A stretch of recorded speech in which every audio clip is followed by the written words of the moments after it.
할렐루야, 반갑습니다. 늘 느끼는 거지만 안 반가워하는 분들이 좀 계시더라고. 지난 주일날 제가 성경 도표를 드리면서 그리고 성경 도표 사용법을 알려드렸는데 어느 정도 기억하고 계시죠? 그 성경 도표를 드린 이유는 여러분의 영적 생활에 조금이라도 도움이 되게 하기 위해서 제작한 것을 가지고 와서 하나씩 나누어 드렸습니다. 다시 부탁드립니다. 잘 사용하시기 바라고요.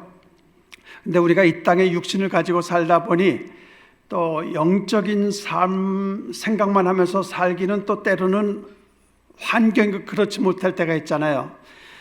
특별히 어렵고 힘들 때도 많이 만나게 되고 슬플 때도 많이 만나게 되고 그러는데, 그래도 어떻든 힘내시고 건강 잘 지키셔서 주님 앞에 서는 그날까지 여러분 이 땅에서 믿음과 신앙으로 모든 환경을 이기시고 승리하실 수 있는 우리 새삼 침례교회 모든 성도님들 되시기를 주님의 이름으로 축원합니다. 오늘 마지막 강의입니다. 많은 아쉬움도 있고 하지만 하나님이 주신 귀한 시간, 우리 강효미 목사님께서 또 특별히 이렇게 한두 번도 아니고 7번씩이나 이렇게 강의할 수 있도록 주신 귀한 시간 마지막인데, 이 마지막 시간에 어떤 말씀을 나눠야 될까? 여러분 가지고 계신 강의안을 다시 한번 보시기 바라고요.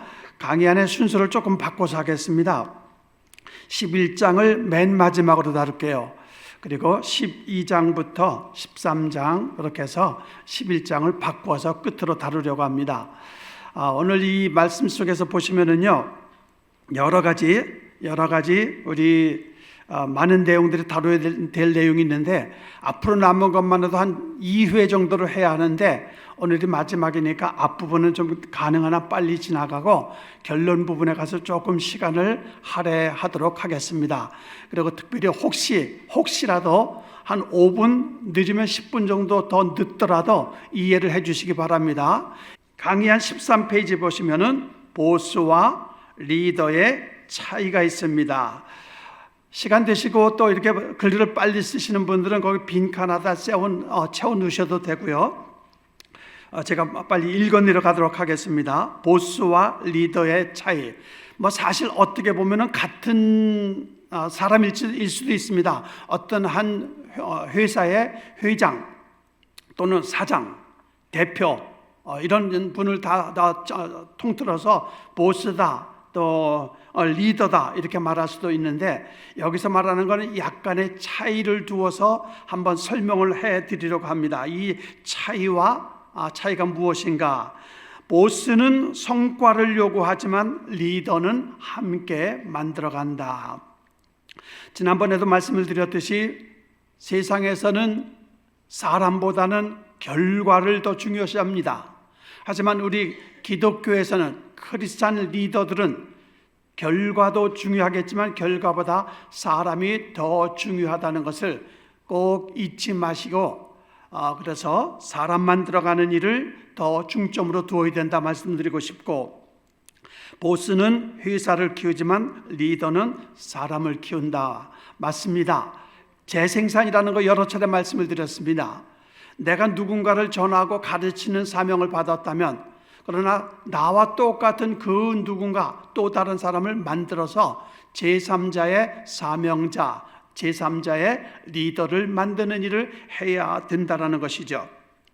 보스는 겁을 줍니다. 그러나 리더는 희망을 줍니다.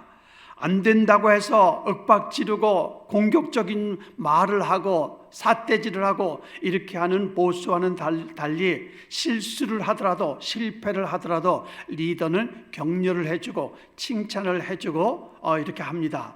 요즘 들어서 조금씩 우리 집사람이 저에게 가끔 칭찬을 해주고 그래요. 그래서 이 나이에 이제 좀 사는 맛이 나는구나. 칭찬이라는 거 좀 인색하다고 제가 말씀드렸는데 좀 기분이 좋아지고 있어요. 그러니까 안 돼도 칭찬해 주니까, 조금 실수를 해도 칭찬해 주니까 내가 좀 이렇게 도파민이 올라가고 기분이 좋은 것 같습니다. 그래서 여러분도 같은 한번 생각을 가지시고 옆 사람을 자꾸 한번 칭찬해 주고 격려해 주시면 그 사람도 달라질 뿐 아니라 일단 내가 먼저 기분이 좋아질 겁니다. 그래서 희망을 주세요. 낙심이나 좌절, 불평이나 원망하지 마시고 항상 희망을 주시기 바랍니다. 보스는 명령을 합니다. 하지만 리더는 함께 하자, 같이 하자, 내가 거둘게, 백지장도 맞들면 낫다라는 말도 있듯이 함께 하는 것입니다. 특별히 주님의 나라는 혼자 할 수 있는 것 없죠. 독불장군 없다는 말 여러분 잘 아시지 않습니까? 함께 해나가는 거예요. 작은 일 하나라도 혼자 하려고 하지 말고, 그래서 함께 할 때 전도서에서도 말씀하고 있듯이 삼겹살은 끊어지지 않는다는 말이 있는데, 세 명이 하나가 돼 보세요. 얼마나 큰 일을 이룰 수 있겠습니까? 나 혼자 할 수 없는 일을 두 명이, 세 명이 공동체가 힘을 합치면 큰 일을 할 수 있기 때문에 하자, 이런 마음을 가지고 나가시면 좋을 것 같습니다. 또 하나, 보스는 명령을 합니다. 그렇죠? 자기 필요한 것, 자기 생각, 자기가 이루려고 하는 것을 명령을 하죠. 너 이거 해, 너 이거 꼭 완성을 시켜야 돼. 그러나 리더는 명령보다는 대화를 하죠. 대화. 이렇게 하면 어떨까? 함께 이렇게 대화를 만들어서, 조금 이따도 말씀드리겠지만 대화는 상당히 중요하다는 겁니다. 보스는 단점만 지적합니다. 그러나 리더는 단점이 보여도 그 단점을 가리워줍니다. 그리고 장점을 칭찬합니다. 누구든지 단점 없는 사람 어디 있겠습니까? 오히려 장점보다는 단점이 많을 수도 있을 겁니다. 하지만 그 단점을 칭찬을 할 때에, 격려를 할 때에 그것이 장점으로 바뀌어질 수가 있다는 거예요. 그러니까 사람을 만들어 나가는 것은 항상 그 사람의 한두 가지 장점이라도 그것을 잘 격려해 주시면, 위로해 주시면, 힘을 주시면 얼마든지 그 사람이 변화가 되어 큰 일을 이루어갈 수가 있다는 겁니다. 보스는 내가, 그러나 리더는 우리가, 이게 다르죠. 우리는 같은 주님 안에서의 믿음의 공동체 아니겠습니까? 그렇죠? 나 혼자 할 수 있는 것은 아니고, 나 혼자 할 수 있는 것도 한계가 있고, 그러나 우리가 한다라면 무엇이든지 할 수가 있다는 것을 여러분 잊지 마시고 기억해 주시면 좋을 것 같습니다. 이 우리라는 단어가 얼마나 좋습니까? 그렇죠? together라는 단어가 참 듣기 좋잖아요. 항상 with, WITH 이런 단어가 누구누구와 함께, 성경에서도 예수님께서도 그럼 내가 세상 끝날까지 너희와 함께 하겠다라는 말씀을 많이 하고 계시지 않습니까? 우주 만물을 창조하신 우리 주님께서 우리와 함께 하신다고 하시는데, 우리도 믿음의 공동체 안에서 함께 같은 마음을 가지고 같은 목적을 가지고 간다면 얼마든지 지금보다 한결 더 크고 놀라운 일을 이루어 나갈 수 있으리라 확신을 합니다. 그 크고 놀라운 일을 이루기까지는 어떻게 해야 되는가? 먼저 나 자신이 바뀌어져야 되는 것이겠죠. 그렇죠? 지금까지 살아왔던 생각, 지금까지 살아왔던 사고 방식, 사상 다 바꾸어서, 다 변화가 되어서 하나님이 원하시는 일이 무엇일까에 더 관점을 가지고, 그리고 나 혼자 할 수 없다는 것을 대화를 통해서 상대방과 함께 나눌 때 그 사람과 함께 문제를 이겨나가고, 아픔을 이겨나가고, 그리고 안 되는 일을 같이 함께 손 붙잡고 기도하면서 나갈 때 못할 일이 어디 있겠으며 안 될 일이 어디 있겠습니까? 그렇죠? 그래요, 안 그래요? 그러면 그럴 땐 좀 아멘 좀 해주시면은 좋을 텐데, 조금 냉랭한 것 같습니다. 아침에 좀 기분들 안 좋으셨어요? 보스와 리더의 차이를 좀 보았습니다. 자, 그리고 리더가 갖추어야 할 5가지 특징이 있습니다. 첫째, 여기 보시는 대로 비전이 있어야 된다. 둘째, 협력과 소통을 할 줄 알아야 된다. 변화를 주는 능력이 있어야 한다. 도전을 두려워하지 말아야 한다. 또 예리한 판단력과 결단력이 있어야 된다. 여기 보시는 대로 여기는 한글과 중국어로 되어 있는데, 중국 사람들에게는 이 부분에 대해서 가장 자세하게 또 정확하게 설명을 많이 합니다. 자, 요거를 하나하나 짤막하게 한번 나눠보도록 하겠습니다. 첫째, 비전이 있어야 된다. 비전이라는 건 무엇입니까? 보이지 않는 것을 보는 능력입니다. 고린도후서에 우리가 주목하는 것은 보이는 것이 아니요 보이지 않는 것이니 보이는 것은 잠깐이요 보이지 않는 것은 영원함이라. 여러분과 제가 신앙생활하고 믿음생활한다는 것은 무엇입니까? 보이지 않지만 눈으로 보는 것처럼 마음으로 보고 영으로 보고, 그래서 우리가 이 땅에 사는 동안에 영원한 세계, 영원한 생명을 얻은 자로서의 삶을 살아가는 것입니다. 눈에 보이는 것만 가지고 흔들리고 좌지우지하는 사람들은요 절대로 신앙 성장 있을 수가 없습니다. 안 보여도 괜찮아요. 그러나 성경에서는 안 보이는 그것까지 볼 수 있는 능력을 주셨거든요. 그 능력을 가지고 살아보자라는 것이죠. 두 번째, 비전이 먼저인가 미션이 먼저인가? 일반적으로 사람들은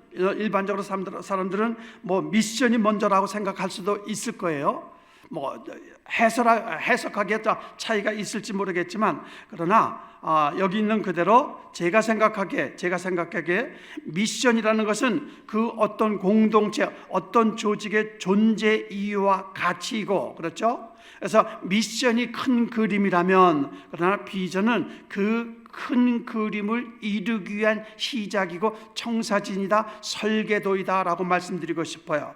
그래서 우리가 이 두 가지 관점에서 볼 때 무엇이 우선인가, 이것들에 대해서 진지하게 생각해 볼 필요가 있을 것 같고, 이것을 조금 더 우리가 확대시켜서 우리의 생애, 우리의 신앙생활에 한번 접목을 시켜보신다면, 나는 무엇을 위해서 내가 신앙생활하고 있는가, 이 땅에 내가 무엇을 위해서 살아가고 있는가에 대해서 진지하게 여러분 스스로가 한 분 한 분이 생각해 볼 수 있는 시간을 가졌으면 좋겠고요.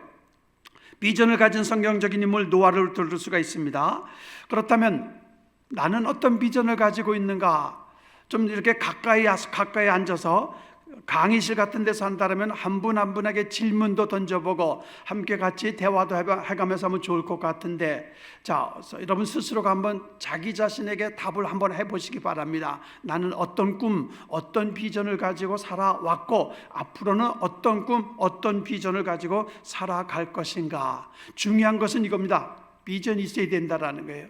삶에 분명한 목적이 있어야 된다라는 겁니다. 내가 사는 이유, 내가 사는 목적, 내가 하는 모든 일에 대한 분명한 선이 그어져 있어야 그 목적, 고를 정해놓고 거기를 향해서 어떤 형편, 어떤 환경에서도 흔들리지 않고, 물론 나를 흔드는 환경은 많아요, 매일같이. 그러나 목적이 있는 사람들은요 그 환경 뚫고 헤쳐나가고 이겨나가게 되어 있다라는 겁니다. 특별히 우리 크리스찬 리더들은 이 부분이 굉장히 중요하다라고 말씀드리고 싶어요. 비전 중요합니다.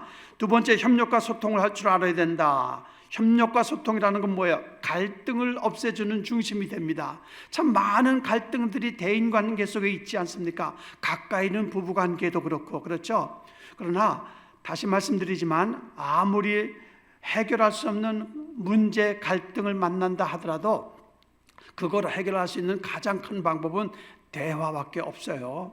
뭐 돈 문제가 있을 수도 있고 여러 가지 문제, 사업적인 문제도 있을 수가 있겠지만, 그러나 대화를 하시게 되면 충분히 가능하다. 다시 말해서 대화는 안 되는 일을 되게 하는 그 놀라운 신비로운 그런 것들이 있거든요. 그래서 자꾸 대화를 하세요.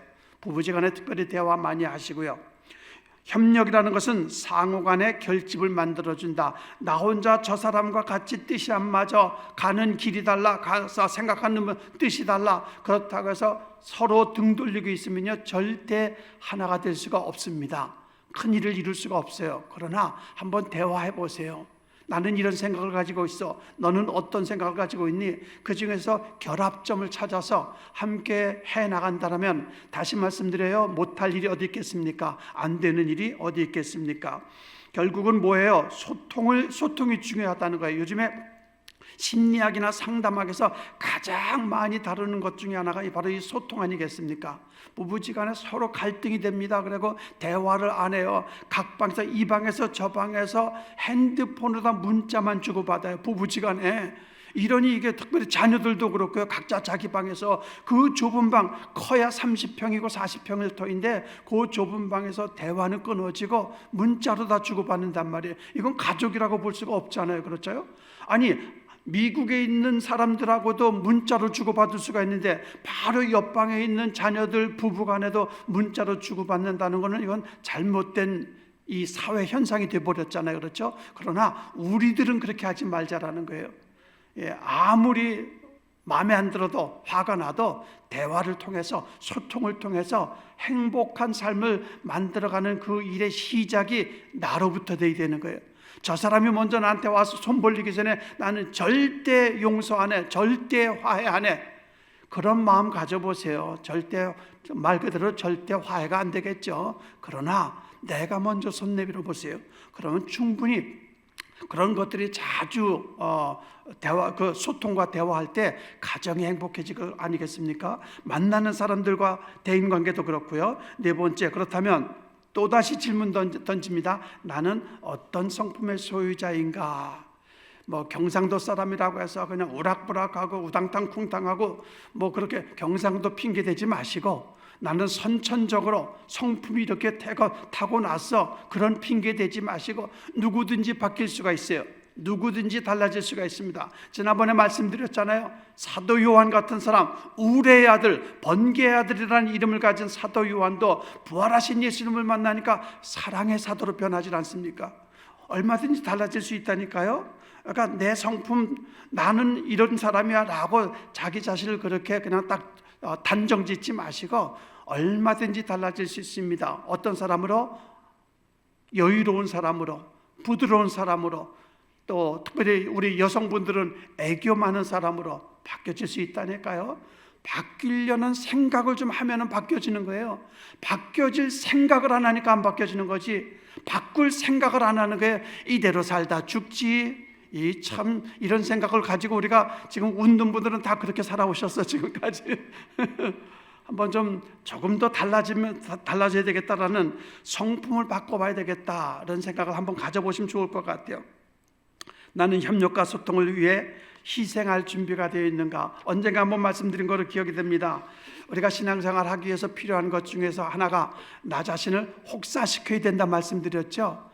희생이 있어야 되는 거예요. 그냥 안 됩니다. 그래요, 뭐 거룩한 단상에서 이런 표현 쓰기는 좀 죄송하지만, 치사하지만, 더럽지만, 그래도 화목을 위해서 내가 먼저 손 내밀어 보자, 소통을 하면 얼마나 좋겠습니까? 왜 그렇게 하지 못하는가라는 것이죠. 왜 내가 먼저 하지 못하는가?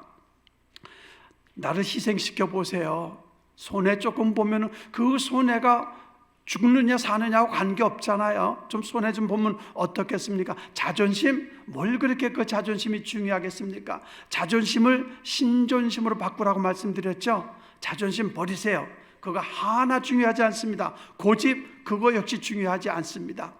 내가 행복하고 내가 만나는 사람들에게 내가 예수 믿는 자야라는 그리스도 향기 풍기는 모습을 보이기 위해서는 내가 항상 먼저 희생할 준비, 양보할 준비, 먼저 손 내밀 준비 하셔야 된다라는 겁니다. 세 번째, 변화를 주는 능력이 있어야 되겠죠. 앞에 말씀드린 것들에 대한 결과라고 보시면 됩니다. 변화를 주는 능력 중에서 첫 번째, 분명한 삶의 목적을 제시해 주어야 합니다. 늘 말씀드렸어요. 여러 차례 말씀드렸습니다. 중국 사람들에게 하는 이유는 여러분들이 이 과정을 마치고 훈련받고 준비가 되면은 자국인 영혼 구원을 위해서 쓰임받기 위한 하나님의 교육이 담겨 있으니, 여러분 그냥 시간만 보내려고 하지 말고, 성경 지식만 머리에다 넣으려고 하지 말고, 기도 가운데 이 분명한 사명, 의식을 가지고 여러분 공부해야 할 것을 아주 그냥 강력하게 외치고 있죠. 그래서 그들에게 살아가는 삶의 목적을 주는 겁니다. 리더가 할 일이 바로 그것 아니겠습니까? 무조건 따라와, 나만 따라와, 이게 아니에요. 이거는 사회에서는 필요할지 모르겠습니다. 조폭들은 필요할지 모르겠어요. 그러나 우리 크리스찬들에게서는 그것이 아니라 한 사람 한 사람에게 분명한 삶의 목적을 주어서 그들로 하여금 하나님이 그들에게 주신 분명한 뜻과 목적이 있을 터이니 그것을 감당하다가 후회 없이 살다가 주님 앞에 부끄럼 없이 서게 하기 위해서 그 일을 하게 하는 겁니다. 시키는 거예요. 만들어가는 것이죠. 그렇죠? 빌드업하는 거란 말이죠. 이 일을 해야 된다라는 것. 두 번째, 언어와 행동의 변화를 주어야 한다. 이거 지난주에 말씀드린 것 같습니다. 언어 참 중요하잖아요. 하나님께서 우리에게 온 우주 만물 88만 가지 우주 만물 중에서 가장 관심을 갖고 있는 하나님의 관심은 사람이라고 말씀드렸어요. 저에게 관심이 있으시고 여러분 한 분 한 분에게 관심이 있으시단 말이죠. 그 관심이 있는 게 왜냐하면 우리는 하나님의 형상대로 하나님의 모양대로 창조되었기 때문에, 그리고 하나님이 소유하신 지정의라는 성품을 주셨고 여러분과 저에게는 지정의가 있단 말이죠. 그러면 그 중에서도 가장 좋은 건 뭐예요? 바로 언어를 말할 수 있다는 거. 그래서 나의 생각을 전달할 수가 있고 상대방 생각을 알 수가 있는 표현이 뭐예요? 언어 아니겠습니까? 언어. 그런데 이 언어가 잘못됐잖아요. 말 한마디로 죽이기도 하고 말 한마디로 살릴 수도 있고, 그렇죠? 그래서 말이 굉장히 중요하다는 거 말씀을 드렸습니다. 말 잘하려고 하지 말고 잘 말할 줄 아는 자가 되어라, 이 말씀도 드렸습니다. 그래서 이 말하는 것을 자꾸 바꾸세요. 말하는 습관을 고치세요. 언어가 굉장히 중요하다는 것 다시 한번 말씀드립니다. 내 행동의 변화는요, 내 입에서 나오는 언어에 따라 달라지게 되어 있습니다. 그렇기 때문에 이 부분을 진지하게 여러분 한 분 한 분이 스스로가 생각했으면 좋을 것 같고요. 변화를 주는 능력 중에서 세 번째, 영원한 세계에 대한 꿈을 갖게 하는 겁니다. 영원한 세계, 그것을 네 번째와 함께 연결해서 말씀드리면 세상적인 관심을 가지고 살아가는 자를, 돈이 최고야, 명예가 최고야, 출세가 전부야, 인생에 한 번뿐인 인생까지 그냥 재밌게 살다가 죽어야지 쾌락을 목적으로 살고 있는 그 사람들의 생각과 사상을 영적인 생각으로 바꾸어주는 일을 크리스찬 리더가 해야 된다는 말이죠. 여러분과 제가 예수님을 만나 구원받아 하나님의 자녀가 되었고 그리고 믿음으로 살아가는 그 이유가 무엇입니까? 아직도 세상적인 관점을 가지고 살아가는 그들을 영적인 세계로 인도하고 영적인 관심을 갖게 하고, 성경을 몰랐던 그들에게 성경을 알게 하고, 예배가 무엇인지 몰랐던 그들에게 예배 생활의 중요성, 절대성, 필요성을 알게 하고, 그 일을 하게 하기 위해서 하나님께서 여러분과 저를 먼저 구원시켜 주신 것이에요. 그러면 내가 먼저 구원받았으면 아직 구원받지 못한 자들이 우리 주변에 많이 있죠? 없어요? 많이 있죠? 그들을 그냥 내버려 두실 거예요? 나 하나 구원받았으면 됐지, 나만 잘 먹고 잘 살다가 주님 앞에 서면 되고 천국에 가면 되지, 이런 생각 가지신 분은 없기를 바랍니다. 우리 주변에는요, 아직도 세상적이고 육신적인 생각, 개념을 가지고 살아가고 있는 사람들이 참 많아요. 그들을 그냥 내버려 두는 것은 이거는 방관의 죄예요. 방관의 죄. 그들에게 관심을 가지셔야 됩니다. 영적 생각으로 바꾸셔야 돼요. 죽음과 사망의 길을, 지옥으로 가는 급행열차를 타고 있는 그들을 끄집어내서 천국 열차를 타게끔 하는 그 일을 하기 위해서 우리 주님은 이 교회를 세우셨고 여러분 한 분 한 분을 택하셔서 그 일을 하게 하셨다라는 겁니다. 한번 그것을 한번 생각해 보세요. 그래, 생명 살리는 일, 이것처럼 중요한 게 없구나. 이것을 하기 위해서 하나님께서 나를 택하셨구나. 감사하는 마음을 가지고 맡겨진 사명 감당하다가 주님 앞에 서는 멋진 크리스찬이 되는 것, 그런 선한 욕심 갖고 살아가야 되겠다는 생각 해보시지 않겠습니까, 여러분? 네 번째, 도전을 두려워하지 마세요. 그렇게 하기 위해서, 그 일을 하기 위해서 내 앞에 가로막고 있는 많은 장애물이 있을 겁니다. 그러나 그 장애물 언제나 있어 왔었어요. 언제나. 예수 믿기 이전에도 장애물이 있었고 예수 믿은 후에도 장애물은 있기 마련입니다. 그러나 그 장애물이 있다고 해서 주춤하고 뒷걸음질할 이유가 없다라는 거예요. 왜? 우리에게는 우리의 앞날과 영원한 생명까지 책임져 주신 크고 놀라운 일을 이루신 우리 주님이 계시고, 그 주님이 함께 하시겠다고 말씀하셨기에 얼마든지 여러분이 가지고 있는 기대, 내가 할 수 있는 능력치, 그것보다 한결 몇 배 더 큰 일을 이루실 수 있는 잠재력을 여러분 말 그대로 재워만 놓지 마시고 한번 깨워보세요. 네, 깨워보세요. 내 남은 생에는 그래, 내가 한번 이것을 위해서 한번 내가 살아보겠다. 주님 나라 확장을 위해서, 영혼 구원을 위해서 내가 무언가 한번 해보겠다. 이 다짐을 한번 해보세요. 그런 마음의 도전을 한번 가져보자라는 거예요.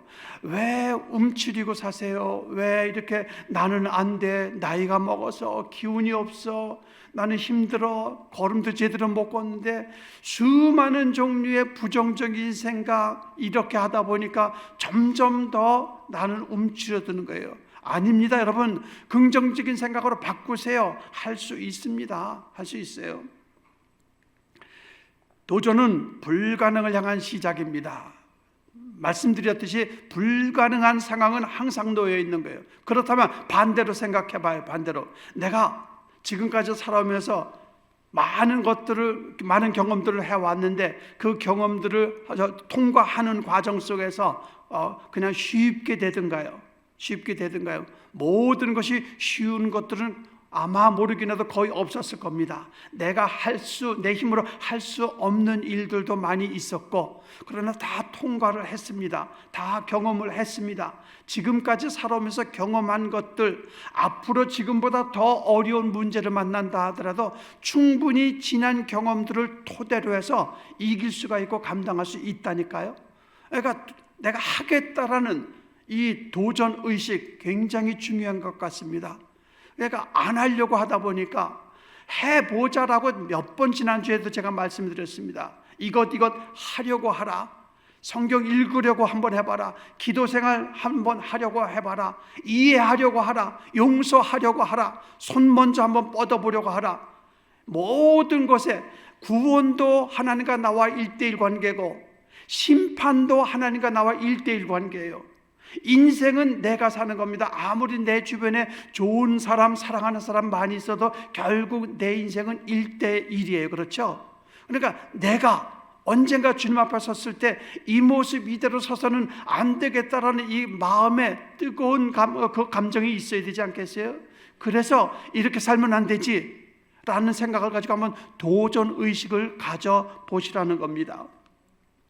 인생은 도전을 위해서 살아야 되는 거예요. 여기에 대해서 참 할 얘기가 많습니다만은 넘어가죠. 성취감을 갖게 하는 노력의 결과입니다. 이거예요. 어떤 문제를 만났을 때 그걸 가지고 분명히 상황은 불가능하지만 말씀을 붙들고 성령님을 의지하면서 한번 도전해봤어, 한번 시도해봤어. 근데 이게 해결이 되는 거예요. 그럴 때 오는 내 마음속에 오는 이 환희, 희락, 기쁨 이런 거 있지 않습니까? 이렇구나. 안 되는 일을 한번 시도해봤더니 하나님께서 이렇게 도와주셨구나. 이런 것들이 경험되면서 어떤 일이 벌어질까요? 신앙이 성장하는 거예요. 신앙이. 그냥 예전 같았으면 그냥 포기했는데, 그냥 넘어졌는데, 그냥 까짓 건 안 되면 말지 이렇게 했었는데, 한번 하다 보니까 됐어요. 이겼어요. 승리했어요. 그러니까 이게 감사한 거죠. 여러분 신앙생활 하는데 좀 재미있게 신앙생활 하고 싶은 생각 없으세요? 예? 왜 매일같이 그냥 이렇게 그냥 여기다가 그냥 짜증 이렇게 써놓고 왜 이렇게 나는 안 될까? 왜 나는 이렇게 어려울까? 저 사람은 잘 되는 것 같은데 나는 왜 이렇게 안 될까? 그런 부정적인 생각하지 마시고 하나님 앞에 서 있는 내 모습이 어떤 건지가 한번 돌아보시라는 거예요. 제자리 걸음하고 있으니까 안 되는 거예요. 뭔가 해보려고 하는 의욕을 상실해버리니까 안 되는 거예요. 그러나 오늘부터 다시 한번 여러분 생각을 바꿔보세요. 지금까지는 그렇게 살아왔어. 괜찮아요. 하나님 다 용서해 주실 거예요. 근데 이 말 듣고도 오늘부터도 그렇게 살아간다면 그건 용서가 안 될지도 몰라요. 예? 그러니까 좋게 말할 때 좋게 말할 때 우리 한번 좀 달라져 봐요.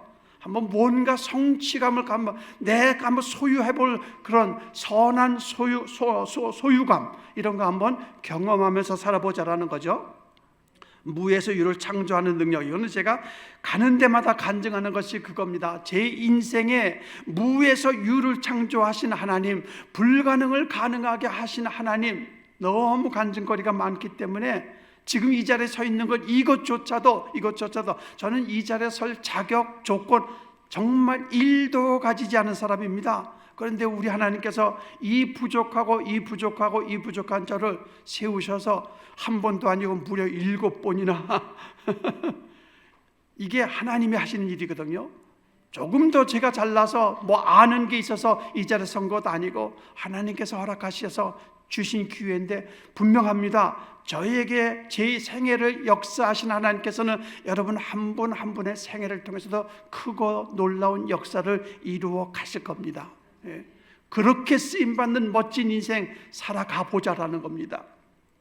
5번째, 예리한 판단력과 결단력이 있어야 될 것 같습니다.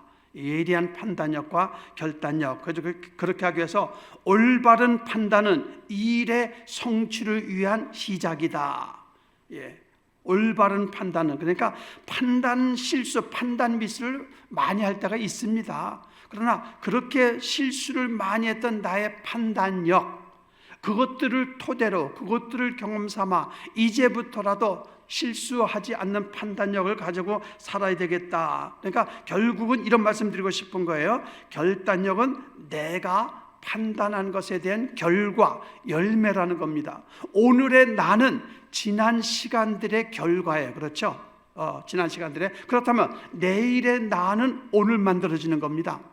그렇기 때문에 굉장히 중요한 거예요. 이거 시간적으로도 중요하고요, 어떤 일적인 개념으로도 중요하고요, 주님 앞에 서는 날 받을 상급의 차이도 분명히 있을 터인데, 이런 것들을 오늘 내가 어떤 생각, 어떤 결단을 가지고 하는가. 저는 조금 약간 성격이 조금 급한 편이 있어요. 제가 그래서 집사람한테 늘 지적을 받습니다.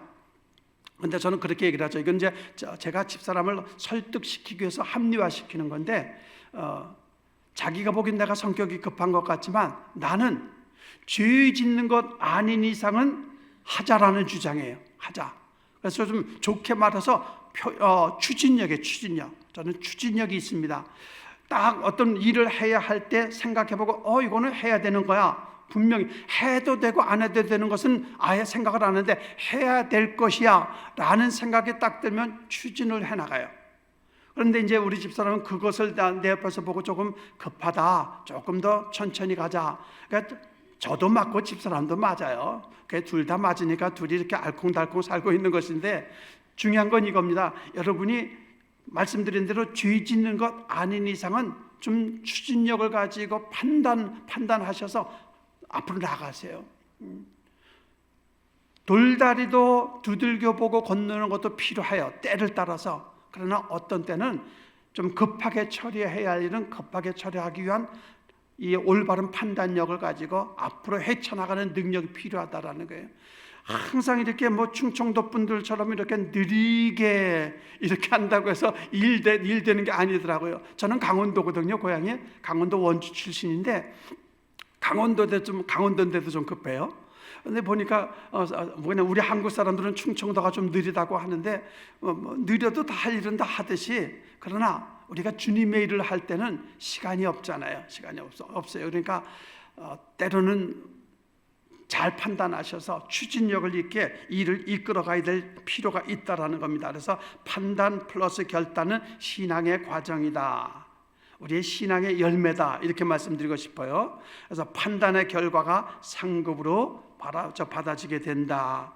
이거 하나하나가 굉장히 중요하고, 요 5가지 주제만 가지고도 한번 우리가 오랜 많은 내용들을 해야 될 필요가 있는데, 지금 시간상 이렇게 줄이기로 하고, 자, 여기 이제 14페이지입니까? 여러분 강의한 지도자들이 알아야 할 7가지 자세, 이것도 간략하게 하고 넘어가겠습니다. 첫 번째가 W죠. 여기 보니까 워커스라고 써 있죠. 워커스가 뭔가 하면 이제 일하는 자. 영어로 보면 앞에 fellow가 들어가서 fellow worker, 그러면 동역자, 함께 일하는 자라는 의미를 가지고 있습니다. 그 중에서 workers라는 단어에 대해서 뜻을 간략하게 설명을 하겠습니다. 특별히 처음에 W, waste 시간 낭비하지 말라. 에베소서 5장에 그렇게 말하지 않습니까? 세월을 아끼라, 때가 악하니라. 세월을 아끼라, 시간을 아끼라. 여러분, 우리에게 주어진 세월, 우리에게 주어진 시간 길지 않습니다. 이제 얼마 안 남았어요.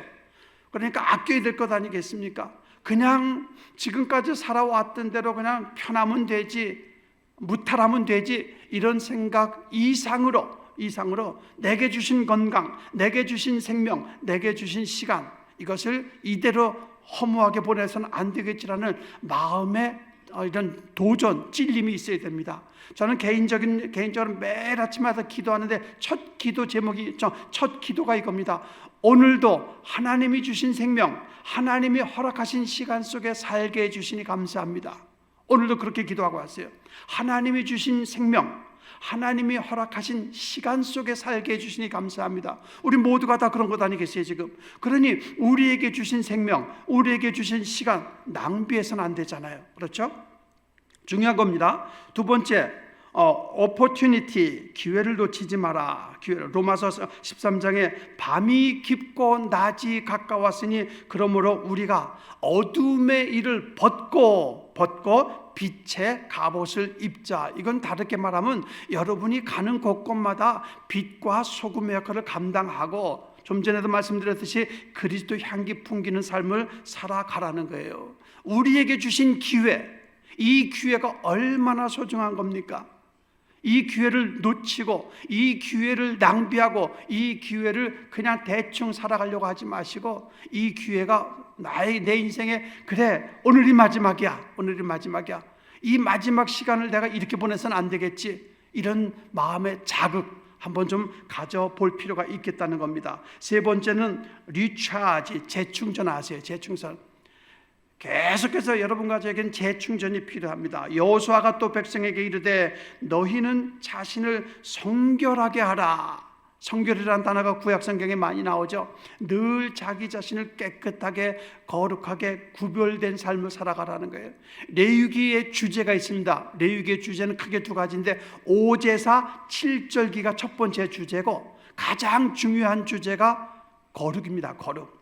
내가 거룩하니 너희도 거룩하라. 여러분과 제가 매일의 생각 속에 부정적이고 또 악한 생각이고 그런 것들이 있지만, 그러나 그럴 때마다 말씀과 기도를 통해서 성결하게 살아야지, 구별되게 살아야지, 이런 생각들이 있어야 된다라는 거죠. 이런 것들이 키핑 지속적이어야 돼요. 예. 어떤 사람 그런 얘기를 합니다. 나도 옛날에는 참 열심히 했었어요. 청년 때는요, 새벽기도 매일 갔고요, 교회 한 번도 빠진 적 없습니다. 그거 중요하지 않아요. 오늘이 중요하다란 말이에요. 내 신앙을 계속 유지하는 거. 저는 이렇게 말씀드리고 싶어요. 유지하는 단계로 머물지 말고 한 수준 높이는 신앙인이 되세요. 한 단계 성장하는 그런 신앙인이 되게 하기 위해서 지속적이 된다. 술 취하지 말라. 이는 방탕한 것이니 너희는 성령 충만함을 받으라. 여기서 성령 충만함을 받으라는 한 번 받은 것으로 끝나는 것이 아니라 현재 진행형으로 매 시간마다 계속해서 반복하라는 거예요. 술 취해 보신 분 계시죠? 술이 취하게 되면은 내 생각과 내 몸이 없어지잖아요. 그렇죠? 처음에는 내가 술 먹다가, 그 다음에 술이 술 먹다가, 그 다음에 또 이제 술이 사람을 먹죠. 그러다가 결국은 개가 되죠. 그러니까 술 취하면 내가 없어져요. 마찬가지로 한번 성령에 취해 성령에 취해 봐야 되겠다는 이 거룩한 욕심 한번 가져보시지 않겠습니까?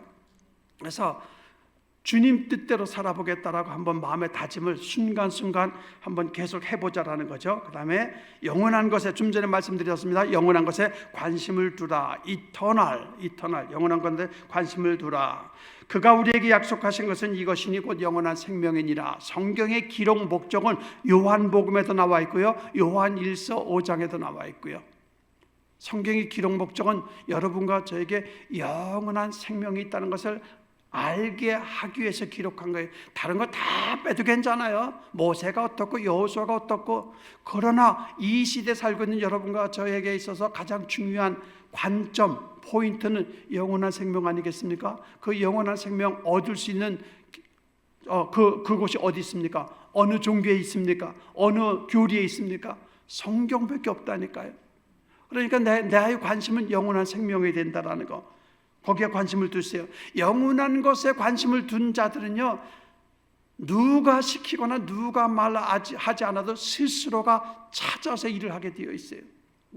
그렇기 때문에 그런 신앙인이 되어보자라는 거죠. 그 다음에 여러 번 말씀드렸듯이 리프로덕션, 재생산하는 것에 관심을 두어야 된다. 디모데후서 2장에 이런 말씀이 있습니다. 또 내가 많은 증인 앞에서 내게 들은 바를 충성된 사람들에게 부탁하라. 그들이 또 다른 사람을 가르칠 수 있으리라. 제가 부족하지만 여러분 앞에서 이렇게 하듯이 여러분도 또 어느 장소에 가서 여러분도 가르치는 자가 되어보라는 거예요.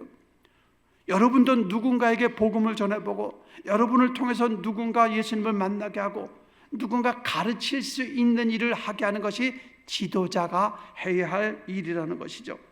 스피리추얼, 영적이 된다, 이거 말씀드렸습니다. 영적인 것, 이런 것들이 계속해서 이제 말씀을 드리는데, 여기 성경에 이런 말씀입니다. 누가복음 16장 10절 같이 한번 읽어볼까요? 시작.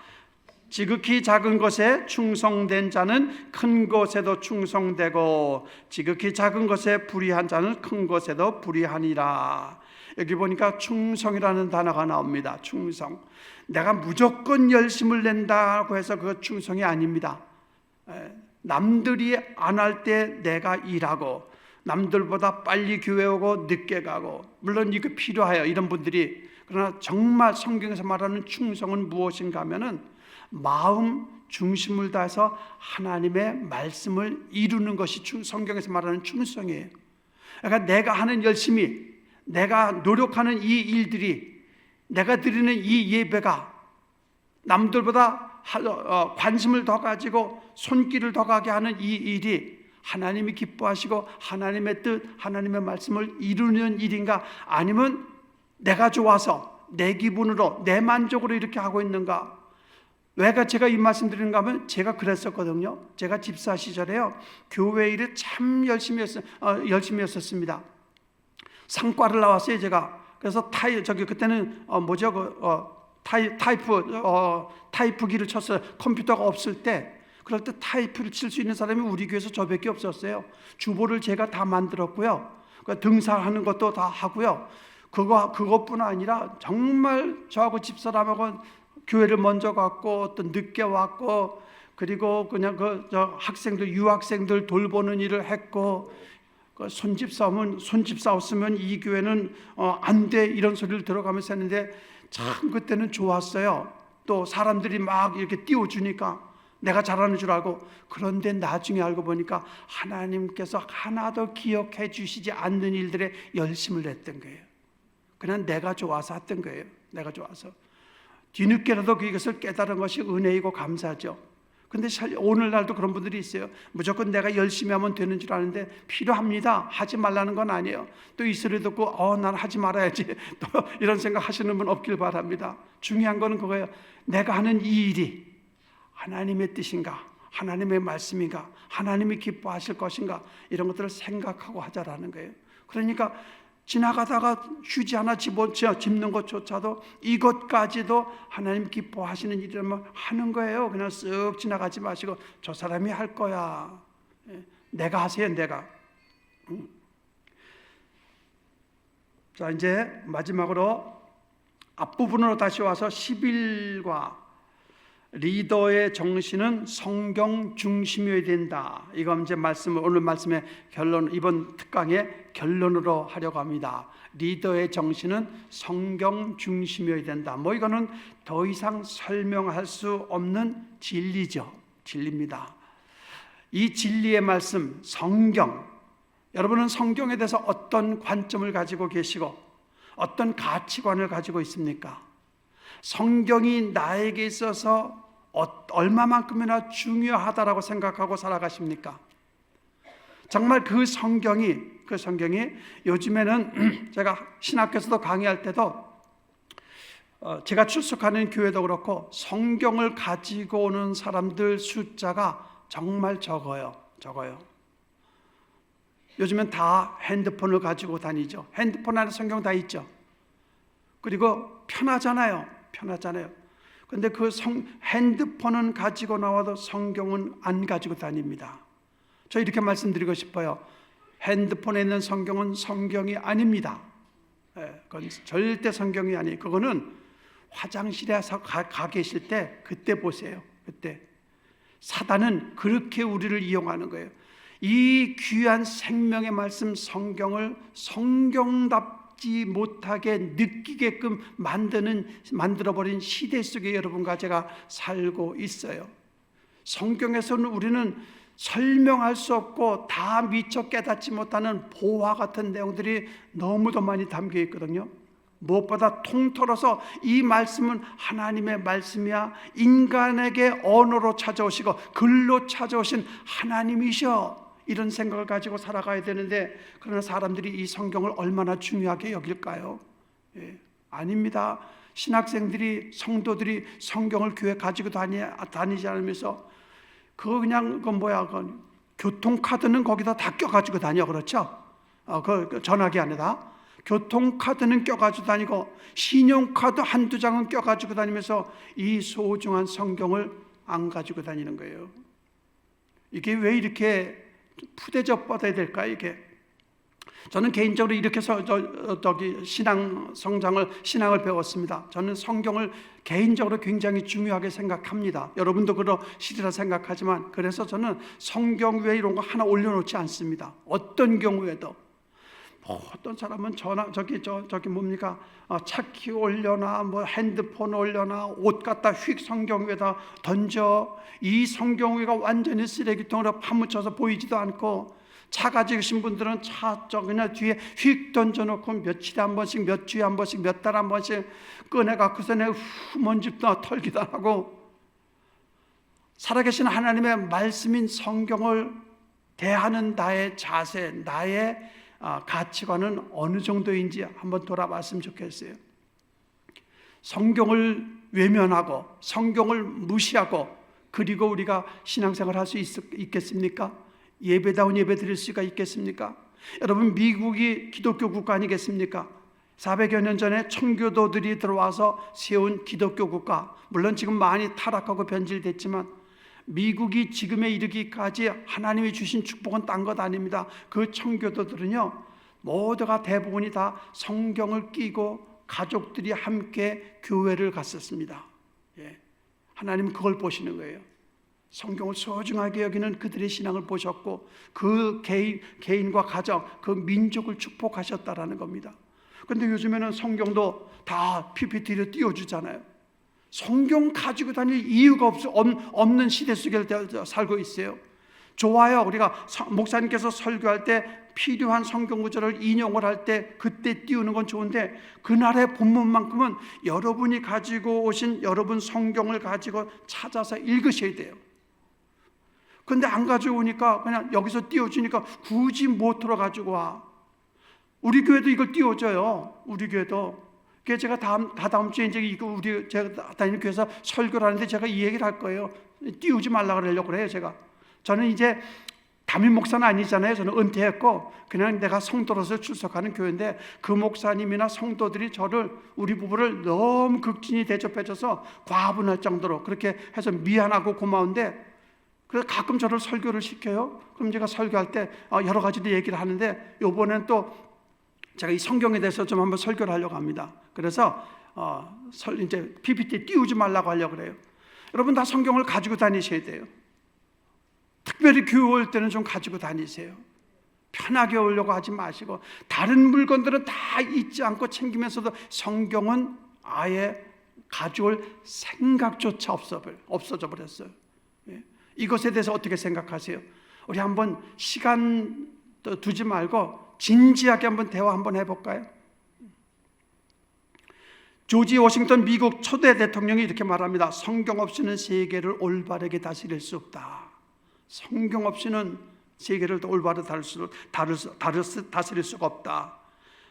3대 미국 대통령 토마스 제퍼슨 대통령이 성경은 세계 사람들을 훌륭하게 만들 수 있다, 이런 얘기를 했어요. 여러분이 잘 아시는 미국의 16대 에브라함 링컨이 하나님이 인간에게 주신 최고의 선물은 성경이다, 이렇게 말합니다.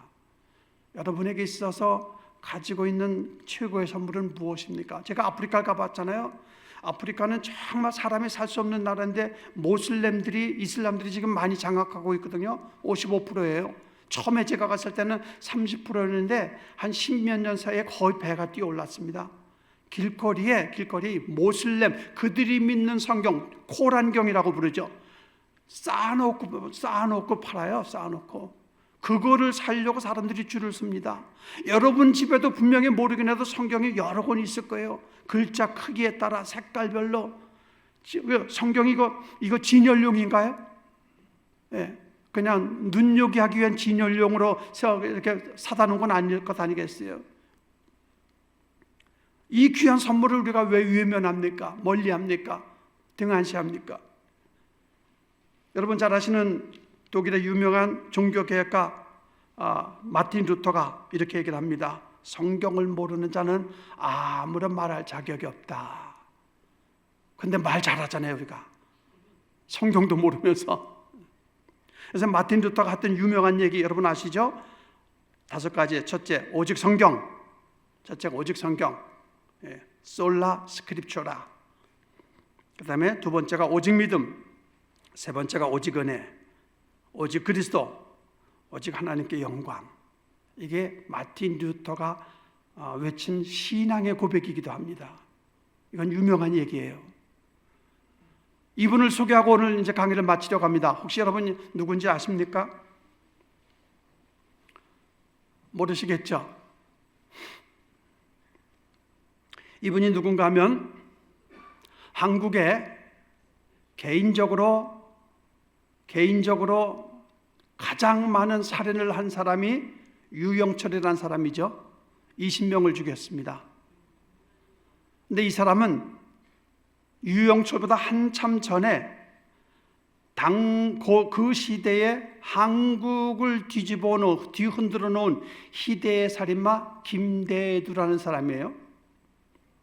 이 사람을 많은 목사님들이 예화로 많이 들었습니다. 이 사람이 어떤 사람이며 어떻게 변화됐는지. 이 사람은 중학교 중퇴자예요. 체격이 왜소하고 배운 것 없고 가난했고, 그러다 보니까 늘 사회에 대한 불평, 원망을 가지고 살아가게 됩니다. 어쩌다가 폭력 사건에 연루돼서 2번의 감옥을 갔다 오면서 전과자가 됩니다. 그리고 나서 2번째 출소하고 또 어떤 우연한 기회에 한 사람을 죽이게 됩니다. 그리고 그 사람을 도망을 다니다가 55일 동안 도망을 다니다가 만나는 사람 17명을 죽이게 됩니다. 그래서 한국에 이미 인터넷에 김대두 치면 다 나와요. 물론 기독교를 믿지 않고 기독교를 반대하는 사람은 이 사람을 너무 많이 목사들이 좋게 이야기를 한다라고 부정적인 반응도 있는데, 그러나 사실로 이 사람이 변화가 되었는데 그 과정을 말씀드리려고 하는 거예요. 지금 이 사람이 감옥에 이제 피 묻은 청바지를 세탁소에 맡길 때 이게 웬 피입니까? 세탁소 주인이 그러니까 코피가 묻어서 그렇습니다. 그런데 코피가 묻었다기엔 너무 많은 피가 묻어 있길래 경찰에 신고를 해서 결국은 잡혔어요. 이 사람이 잡혔다 소리가 한국 전역의 신문과 라디오 방송에 나타나게 돼서 이렇게 보도가 됩니다. 그런데 그 뉴스를 듣고 어떤 한 여자 전도사가 기도 가운데 성령의 음성을 듣고 이 사람을 전도해야지라는 생각을 가지고 면회를 신청하기 시작하는데, 이 사람이 면회를 받겠습니까? 생판 모르는 사람인데 면회를 거절한 거예요. 1년 가까이. 그러다가 이 여자 전도사가 나는 안 만나도 좋으니까 성경을 집어넣어줬어요. 이 성경을 좀 읽어봐라. 그런데 이 김대두라는 사람은 성경을 찢어서 자기 감방 벽에다 붙여놓기도 하고, 그렇게 하고 있다가 우연히 벽에 붙은 성경 구절을 읽고 그때 성령께서 역사하셔서 이 사람이 깨달아지게 되고 이제 생각이 바뀌게 됩니다. 그리고 그때부터 성경을 읽기 시작합니다. 그리고 그 전도사를 만나서 복음을 듣게 되고 예수 그리스도를 믿게 되고 성경을 읽게 됩니다. 사형 집행이 있을 그때까지 서대문 형무소에서 있다가 이제 사형 집행을 당했는데, 그때 나이가 27세, 아주 젊은 나이에 사형 집행을 당하게 되는데, 이 사람이 사형 집행을 당하기 전에 이런 얘기를 합니다. 보실래요? 내가 성경을 좀 더 일찍 알았더라면 나는 이런 살인자가 되지 않았을 것입니다. 그 뒤 얘기가 중요합니다. 사람을 죽인 것보다 성경을 늦게 알게 된 것이 더 후회가 됩니다. 사람을 죽인 것보다 더 후회가 되는 것이 성경을 늦게 알게 된 것이 후회가 됩니다. 어떠세요, 여러분? 나는 사람을 죽이진 않았어요. 근데 성경을 너무 외면하고 있다고 생각하지 않으세요? 하나님의 말씀 성경을 나는 어떻게 대하고 있는가라는 거예요. 결국 이 사람은 사형장에서 죽기 전까지 성경을 200몇십 독 했다고 하더라고요. 200몇십 독 하였고 2,000명이 넘는 죄수에게 복음을 전하다가 하늘 가는 밝은 길이를 부르면서 웃으면서 사형장에 이슬로 갔습니다. 감히 부족하지만 이런 도전을 던지고 싶은 겁니다. 이 사람은 사람을 죽이고 감옥에 갔어요. 그리고 그곳에서 복음을 듣고 깨닫습니다. 회개합니다. 눈물 콧물을 흘려 매일같이 온전히 회개하면서 하나님의 말씀 성경을 읽기 시작합니다. 그리고 찬송을 부르면서 주님 앞에 섭니다. 그렇다면 감옥에서 있던 그 젊은 27세의 나이에 사형장으로 간 그 사람과 이 귀한 하나님의 말씀 성경을 내가 집에 몇 권씩 가지고 있으면서도 한 번 들춰보지도 않는 내 모습과 비교해 볼 때 나는 어떤가라는 나 자신을 돌아보자라는 거예요. 이 좋은 강의, 마지막에 이런 무거운 이야기를 드려서 죄송한 마음도 없는 것은 아닙니다만, 그러나 드리고 싶은 말씀이 이거예요. 여러분, 이 성경을 어떻게 생각하고 계시냐라는 거예요. 그냥 하나의 베스트셀러, 그냥 책입니까? 전시용으로 수많은 책들 중에 하나 끼워놓은 거 그것으로 끝나고 있는 것은 아닌가라는 거예요. 성경을 읽으면서 주옥 같은 내용들이 얼마나 많습니까? 거기에다가 낙서도 하고 이렇게 하이라이트 하고 이래가면서 이 말씀을 읽다가 깨닫고 그러다가 눈물 흘리기도 하고 읽다가 그래 내가 잘못 살아왔구나 이런 것들도 좀 회개하기도 하고 이런 말씀 드리고 싶어요. 저 예배만 드리는 것을 가지고는요 100년 1000년 예배만 드려도 내 생각 안 바뀝니다. 안 바뀌어요. 교회가 성경 공부를 해야 돼요. 하나님의 말씀을 정말 체계적으로 조직적으로 가르쳐야 되는 거예요. 각자 자기 성경을 들고 와서 그렇게 해서 말씀을 배워보세요. 삶이 윤택해진다니까요. 생활이 달라진다니까요. 나의 생각이 바뀌어진다니까요. 이제 말씀의 결론 이걸 한번 보여드리려고 합니다. 어떠세요? 사과, 요즘에 사과값이 비싸요. 너무 심각한 얘기만 하다 보니까 안 되겠다 싶어서 사과는 안 사왔어요. 오늘 떡만 가져왔어요. 사과가 뭐 2알에 10,000원, 3알에 10,000원 막 이렇게. 우리는 항상 아침에 사과 반쪽씩 나눠 먹는 그런 사이 좋은 부부인데 사과가 비싸니까 사과도 못 사 먹고 있는데 요즘에 이걸 사과라고 생각하지 마시고 나라고 한번 생각해 보세요. 나라고. 내 모습 얼마나 아름답고 얼마나 깨끗합니까? 보세요. 이 정도면은 괜찮죠? 이 정도 인물이면. 예? 뭐 어떻게 반응이요? 그 정도 가지고는 우리 강현민 목사님 인물에 저 거리가 멀다라고 생각하시나 본데 별로라고 생각하시는 것 같은데 양복 입고 넥타이 매고 우리 여성분들 아름답게 화장하시고 얼마나 보기 아름답습니까? 이게 우리의 겉모습이에요. 그런데 보실래요? 이게 내 속모습이에요. 내 속에는요 겉은 이렇게 괜찮아 보이지만 내 속에는요 아직도 욕심이 있습니다. 아직도 더럽고 추하고요. 아직도 음란한 것들이 있고요. 아직도 불평 원망이 있고요. 미움 시기 질투 아직도 내 속에 있고요. 이게 내 모습이라는 거예요. 이게 내가 성경을 읽는다고, 내가 예배를 드린다고, 내가 교회 생활을 오래 했다고 내세울 건 무엇이 있겠습니까? 여전히 여러분과 저는 똑같은 거예요. 똑같은 거. 우리 속은 이렇습니다. 그러나 이러한 우리도, 우리 주님 뭐라고, 우리 하나님 뭐라고 그러세요? 외모를 보지 아니하시고 중심을 보신다고 하셨는데, 내 중심이 이 모양이니 어떻게 하겠습니까? 얼마나 부끄러워요. 내 모습이 부끄러움이 느껴져야 되지 않겠어요? 그래야 뭔가 생각을 바꾸고, 그래야 살아가는 모습을 바꾸고, 이 뜨거운 열정과 도전을 좀 가져보겠다는 생각을 가질 필요가 있지 않겠습니까? 꼬마가 보고 이건 아이스크림 같아 보이는데 아이스크림은 아니고요. 결국은 우리 인생이 지금까지 큰 문제 없이 살아와서 달콤한 것 같고 재미있는 것 같고 남은 생에도 그렇게 살면 되겠지라는 생각을 가지고 있을지 모르겠지만, 결국 우리 인생은 뜬구름이 되고 말아요. 뜬구름 같은 인생 살아서는 안 되지 않겠는가 말씀드리고 싶은 거예요. 크리스찬 리더십이라는 이 지도력을 강의를 하면서 이것이 좀 약간의 별개의 내용이라고 생각하실지 모르겠지만 아닙니다.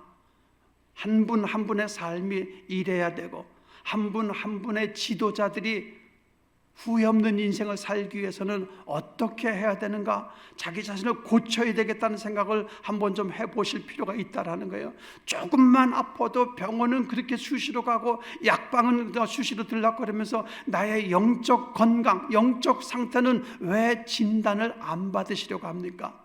하나님의 말씀을 통해서 내 영적 세계, 나의 영적 개념을 진단을 받아보셔야 될 것 아니겠어요? 생각 같아서는 성경 몇 독 읽었습니까? 한 분 한 분 질문하고 싶은데, 그렇게 하면 나갈 때 돌 맞을 것 같아서 질문은 안 하겠습니다. 여러분 스스로가 생각하시고 판단하시고 결정하셔서 하나님의 말씀을 가까이 하시기 바랍니다. 성경을 가까이 하시기 바랍니다. 이 하나님의 말씀을 가까이 하는 것처럼 큰 복이 어디 있겠습니까?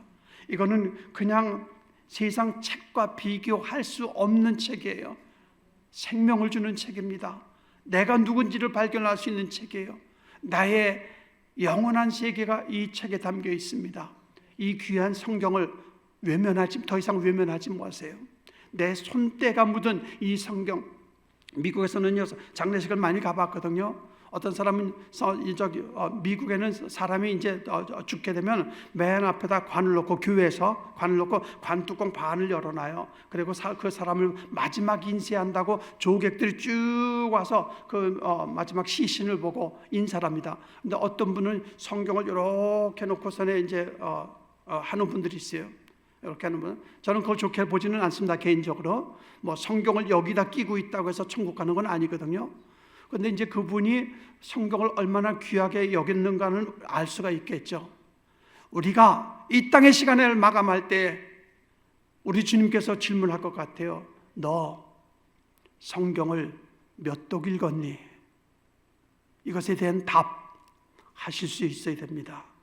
우리 주님 다 아시죠? 그러나 질문할지도 몰라요. 어떤 분이 이렇게 얘기를 해요. 어떤 신학자가 자기 나이만큼만 성경 읽어라. 자기 나이만큼만. 막 그냥 놀라는 표정을 하시는 분 계신데 어떻든 성경을 가까이 하시는 여러분 되시기 바라고, 부족한 가운데서도 가끔 또 쓸데없는 얘기도 하고 들 수 없이 전한 것들도 없지 않아 있지만, 그래도 나에게 유익이 됐다는 한두 가지만이라도 기억해 주시기 바라고, 특별히 그 중에서 이 마지막에 살인마 김대두도 하나님의 말씀 성경을 그렇게 많이 읽었다고 하는데, 건강한 내가, 자유로운 내가 왜 하나님의 말씀 성경을 읽지도 않고 이렇게 살아가면 왔는가? 이것에 대해서 회개할 분 있으면 회개하시고, 그래 지금부터라도 성경을 가까이 할 거야 라는 마음에 결단하시고, 여러분 한 분 한 분을 통해서 이 교회가 날마다 새로워지고, 이 여러분 한 분 한 분을 통해서 이 지역사회가 새로워지고 놀라운 변화의 물결을 일으키는 그 주인공이 될 수 있기를 우리 주님의 이름으로 축복하며 기도하겠습니다.